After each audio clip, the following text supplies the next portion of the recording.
bienvenue dans F1.4. Aujourd'hui, on va parler direction de modèle. Et pour ce faire, on est parti au Guatemala, dans un univers très nuageux, très compliqué. Et en fait, non. C'est des cerfs.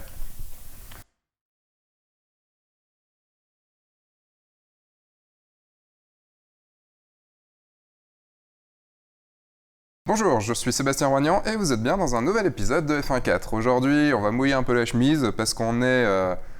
il pleut dehors. Donc on a essayé de trouver un endroit en intérieur, et cet endroit en intérieur, c'est un endroit mouillé. Ce qui est logique. Aujourd'hui, on va parler direction de modèle. On a déjà abordé ce sujet dans cet épisode-ci.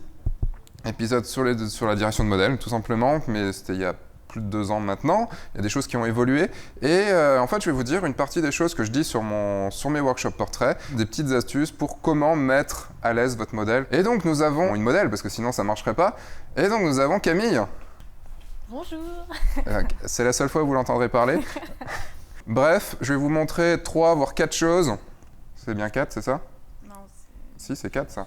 je Je vais vous montrer 3 ou 4 astuces que j'utilise pour mettre à l'aise mes modèles et pour avoir ces photos, on va dire, le plus naturelles possible, qui sont assez caractéristiques de mon travail. Bref.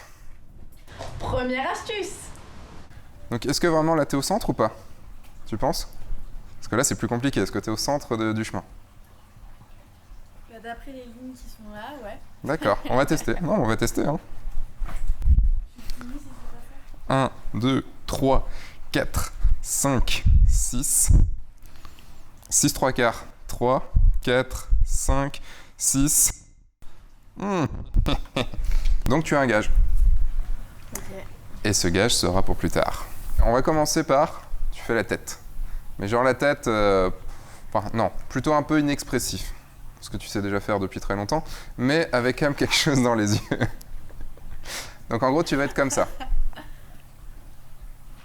L'idée, c'est de faire passer des choses par les yeux. Tu essayes de faire passer... Pas méchant comme ça. Vraiment inexpressif là. Et les yeux qui disent des choses, ok? T'es prête? Ouais. Allez, sérieuse, s'il te plaît. Non, sérieuse. Arrête de faire la con. Sérieuse. Ah, pas des... Plus sérieuse que ça. Plus sérieuse. Ok?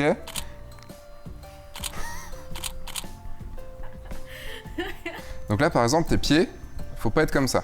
Je préfère que tes pieds, tu sois comme ça, s'il te plaît, pas croisés. En fait, là, du coup, ce que je viens de faire en lui demandant d'être sérieux, c'est quelque chose qui est pas forcément facile d'être sérieux, surtout pour toi. Inexpressif.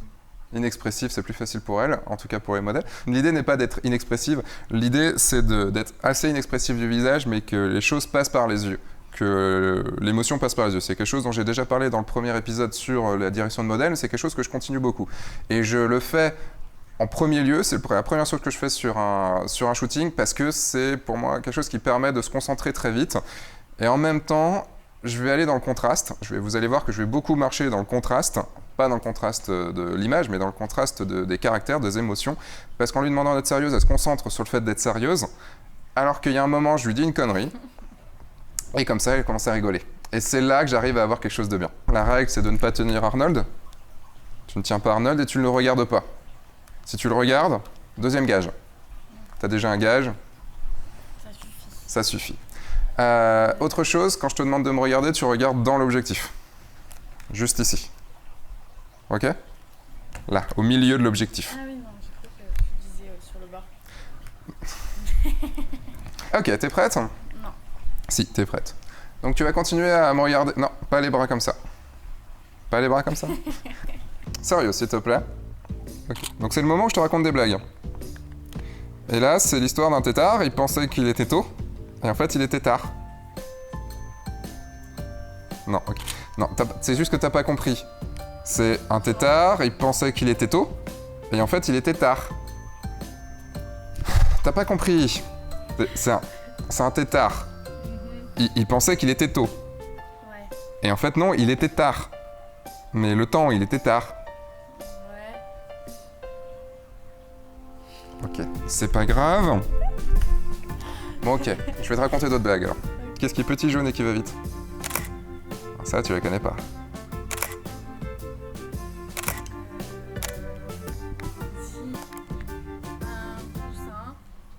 Un citron pressé? Ah oui, c'est vrai. Bon, ok, tu rigoles pas. Mais est-ce que c'est un citron, il est pressé? Et il est petit, donc il va très vite, il est pressé. Ouais.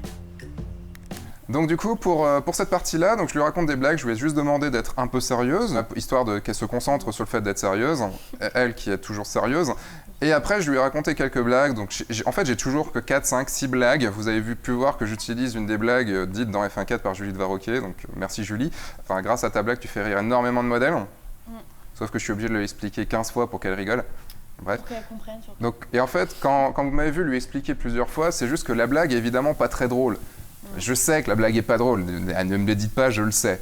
Le problème, en fait, le truc, c'est que je ne suis pas drôle en disant la blague, je suis drôle parce que j'insiste dessus, et c'est tellement de l'autodérision que c'est ça aussi qui fait rire, et en plus, ça instaure une bonne complicité, une bonne ambiance. Évidemment, il faut que le modèle soit réceptif. Si elle comprend pas la blague, ou si vraiment elle comprend pas la blague, ou si vraiment elle trouve pas ça drôle, ça va être compliqué. Mais c'est aussi pour ça que le choix de votre modèle est très important. Bref. Deuxième astuce. Donc là, tu vas faire ce que je te demande. En fait, tu vas rester tout le temps, à peu près, à cette distance-là. Donc à peu près un réflecteur un Arnold. Tu vois, à une distance d'Arnold. Okay. Moi, je vais avancer. Si j'avance, tu recules. Okay. Si je recule... J'avance. Bien. Putain. Enfin, une modèle qui comprend les choses. Remets-toi au milieu, s'il te plaît. D'accord. Je vais commencer par reculer. Il y a une règle, par contre, à savoir, enfin, qu'il faut qu'on ait une règle, c'est s'il y a quelque chose derrière moi, tu me le dis. S'il y a quelque chose derrière toi, je te le dis. T'es prête? Ok. Et on va y aller tranquillement, d'accord? Ok. On va commencer par moi reculer, toi avancer. Alors, go!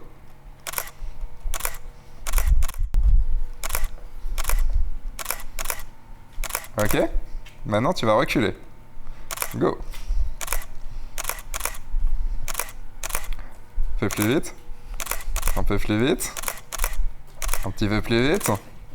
Un petit peu plus vite. Stop! Tu connais la danse? Non, je sais pas danser. Tu sais pas danser, toi? Non. Une fille comme toi sait pas danser? Non. D'accord. Eh ben, on va danser. Moi, je sais pas danser non plus, donc c'est pas grave. Ça va être sympa. C'est clair. Mais on va danser, on va faire du tango. Ok? Tu connais le tango ou pas? Non. 1, 2, 3. On fait ça, mais avec la distance qu'il faut. Et 1, 2, 3. Maintenant, plus vite. 1, 2, 3. 1, 2, 3. 1, 2, 3. Et maintenant, c'est...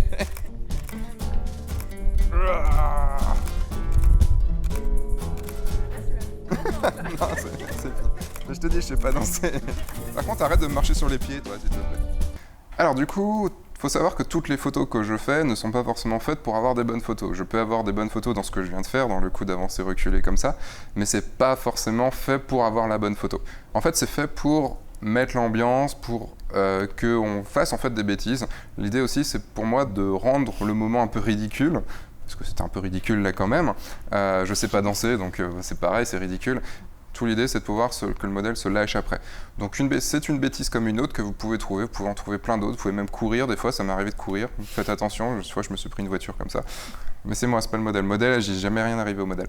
Donc il y a juste donc une règle, c'est de dire s'il y a quelque chose qui arrive derrière, parce que l'autre ne voit pas quand on recule. Pour avoir des bonnes photos dans la technique que je viens de vous montrer, il est très important de toujours faire la mise au point. Soit vous pouvez être comme moi au pouce, mais ça je vous l'ai expliqué dans le comment j'utilise mon appareil photo. L'épisode qui est juste ici, à la place de Camille, et ou alors être en AI cerveau pour pouvoir suivre le modèle. Faites aussi en sorte d'avoir une bonne vitesse d'obturation, parce que si vous avez une vitesse assez lente, vous aurez des photos qui sont floues.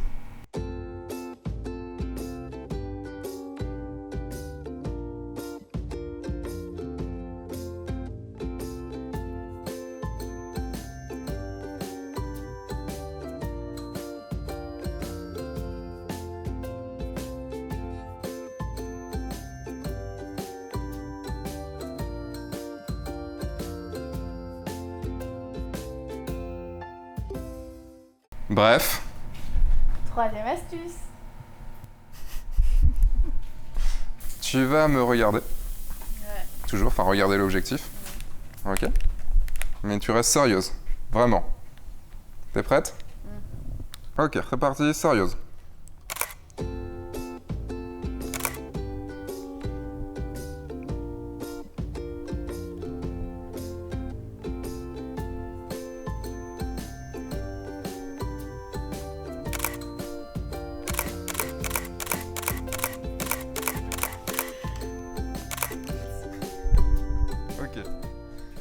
Là, c'est une technique en fait que j'utilise très très souvent, je l'utilise quasiment à tous mes shootings, Qui est horrible au passage. qui est horrible pour les modèles, mais bon, c'est pas grave, c'est des modèles. Ça consiste en fait de lui demander d'être sérieuse, comme ce que je fais au tout début de ma séance, et en fait de ne rien dire, de juste être là et de n'absolument rien dire. En fait, les gens sont souvent gênés par le fait qu'il y ait un blanc. C'est, voilà, on ne dit rien, et souvent, c'est surtout que là, la personne en face est assez mal à l'aise, parce qu'elle a quand même un appareil photo qui est juste très proche d'elle, donc ça fait quelque chose, souvent, enfin, elle est vraiment gênée, et en fait, grâce à ça, c'est moi qui contrôle, en fait, ce blanc, je le contrôle, et je peux décider de quand l'arrêter ou pas. Et en fait, je prends vraiment, je suis un petit côté sadique, hein, mais il y a vraiment un côté sadique de toute façon chez moi, et qui aime le fait que la personne en face, ça se dit, mais qu'est-ce qu'il est en train de faire, mais pourquoi, qu'est-ce que je dois faire, qu'est-ce qui se passe? Puis en fait, il y a un moment dans le cerveau du modèle, ça bloque totalement, en fait, il y a un moment où le cerveau se sent tellement gêné que elle casse le truc, elle est obligée de rigoler. Et c'est à ce moment-là, en fait, que je prends la photo, parce que c'est au moment où elle a complètement oublié qu'il y avait un appareil photo devant. C'est à ce moment-là, alors que l'appareil photo est là, elle a complètement oublié qu'il y avait l'appareil photo, donc je peux continuer à prendre des photos, et j'ai un vrai sourire. Ce qui est aussi très bien, c'est que pour les modèles qui ont un peu plus de mal à se lâcher, pas comme Camille arrive à se lâcher, mais si vous avez des modèles qui sont un peu plus compliqués, ouais, un peu trop même d'ailleurs, peut-être, quand vous avez des modèles qui ont un peu de mal à se lâcher, cette technique-là est assez chouette, parce qu'une fois qu'elle s'est sentie très très gênée, et ben après, ça va mieux. Il y a souvent un avant et un après cette partie-là du shooting. Donc c'est quelque chose que je fais pas au tout début, parce qu'au tout début, ce sera vraiment compliqué et puis un peu salaud de le faire. Mais au bout de 10-15 minutes, c'est quelque chose que je fais assez facilement. Il faut savoir aussi un truc, c'est que ce qui est assez compliqué dans ma méthode de shooting, donc je vous rappelle, je shoot au 50 mm très proche du modèle, parce que en gros, si tu peux te mettre juste, attends, un petit peu plus loin, je suis en gros à cette distance-là de mon modèle. Vous voyez, ce qui fait quand même assez proche. Il y a toutes les histoires de sphères intimes, de sphères personnelles. Je suis dans la sphère personnelle de mon modèle. Mais je suis obligé en fait d'être dans cette sphère-là parce que quand vous discutez avec quelqu'un, ce que je fais pendant mes shootings, quand vous discutez avec quelqu'un, vous ne discutez pas à 3 mètres de la personne. Ça ne peut pas marcher. À cette distance-là, je peux discuter avec mon modèle et donc du coup être assez proche et pouvoir discuter vraiment de choses des fois futiles, mais des fois moins futiles aussi. En fait, je suis donc du coup comme ceci avec mon modèle. Donc vous voyez quand... Donc vous voyez en fait qu'on voit pas grand-chose de mon visage. La personne, le modèle, en fait a l'impression de parler à un appareil photo. Être photographe, c'est être magicien, ce qu'on dit. Mais en fait, moi dans la magie, c'est de faire disparaître mon appareil photo. En gros, je suis comme ça, mais pour le modèle, je dois être comme ça. Oui, je sais, j'ai travaillé... Merci. Je travaille ce tour depuis très très longtemps. Mais je peux le faire aussi à l'inverse. Magie. L'important, en fait, c'est que mon modèle n'ait pas l'impression de parler à un appareil photo, mais de parler à la personne qui est derrière. C'est maintenant la fin de cet épisode. Merci Camille pour d'avoir subi tout ça. Je vous ai... Non, on s'en fout, parle pas. Je vous ai montré quelques astuces que j'utilise lors de mes séances portraits. Évidemment, ça va un petit peu plus loin. Il y a 2 heures de séance photo, j'organise plus de choses que ça encore, mais voilà quelques petites choses qui vous permettent de mettre votre modèle à l'aise et qui vous permettent aussi de ne pas bloquer votre modèle. On va revenir dans le bureau pour les petites annonces, mais avant, il y a un truc, je crois, Camille, t'avais pas un gage? Tu vois le bassin? Tu vois où il est tétard? Tu sais, les tétards qui pensaient qu'il était tôt et en fait il était tard. Ouais. Tu sais, qui fait rigoler. Ouais. Si je t'attrape, je te fous dans le bassin. Non. Si.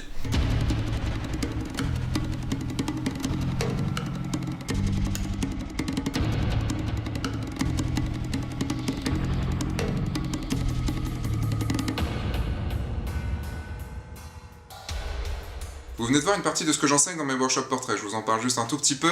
Ce sont des workshops en fait que je donne partout en France ou même partout à l'étranger. Vous pouvez cliquer ici pour voir toutes les dates, juste ici comme ça pour voir toutes les dates des prochains workshops. Il y en a régulièrement qui sont annoncés, un peu partout en France ou comme je vous dis un peu à l'étranger, donc ça dépend. Et si vous voulez me faire venir dans votre ville et que vous avez du monde intéressé un petit peu autour de vous, n'hésitez pas à me contacter pour ça. En tout cas, ce sont des workshops que j'appelle coup de pied au cul. Ouais, parce que je suis juste à côté de vous pour vous donner des gros coups de pied au cul. Généralement, il y en a quand même qui se retrouvent à pu pouvoir s'asseoir pendant quelques temps. C'est des workshops que j'essaye de faire le plus humain possible. On se rencontre, on est 9 stagiaires, donc on est 10 en tout, avec des modèles. Et je vous mets des coups de pied au cul pour vous obliger à vous dépasser, à dépasser vos limites, pour aller chercher vraiment, pour aller vous mettre devant des situations que vous n'avez pas l'habitude de vivre, pour améliorer votre pratique du portrait, et surtout pour améliorer votre pratique de la photo et surtout votre esprit photo. Oui, parce que vous ferez des bonnes photos si votre esprit là-dedans, il est bien ouvert et si vous êtes aware. Voilà, maintenant je vous dis à la semaine prochaine. Entre-temps, sortez, faites des photos et amusez-vous. Au revoir.